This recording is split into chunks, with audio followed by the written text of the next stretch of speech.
Ce jeudi à 17h et ce pendant 2 heures, Pravin Jagnnath partagera sa vision économique et donnera les grands axes de son budget.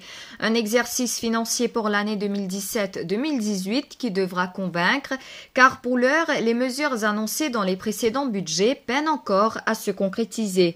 À en croire l'ancien ministre des Finances, Ramasitanen, Pravin Jagnnath n'a, par exemple, pas réussi le pari de la création d'emplois. Dans une analyse parue dans l'Express, il explique que les chiffres fournis par le gouvernement sont faussés.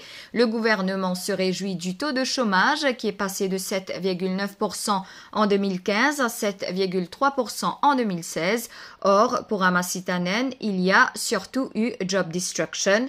En effet, de 2015 à 2016, la population active a connu une baisse, passant de 584 600 en 2015 à 581 000 en 2016. Autre dilemme, pour doper la création d'emplois, il faudra relancer massivement l'investissement.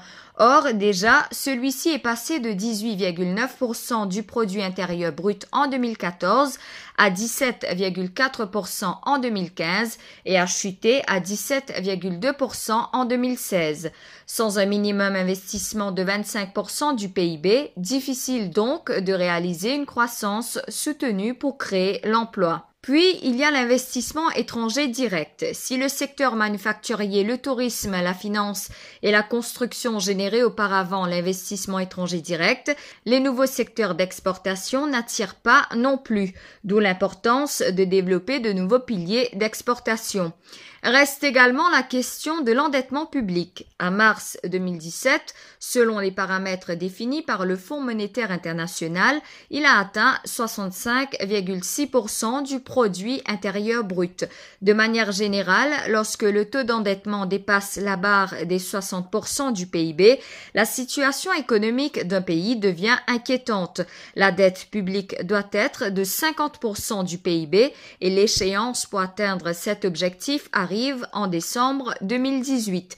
Il s'agira donc aussi pour Pravin Jagnnath de baisser de taux d'endettement. Reste à voir s'il réussira cet exercice sans basculer une fois de plus dans la recette facile, taxer plus lourdement.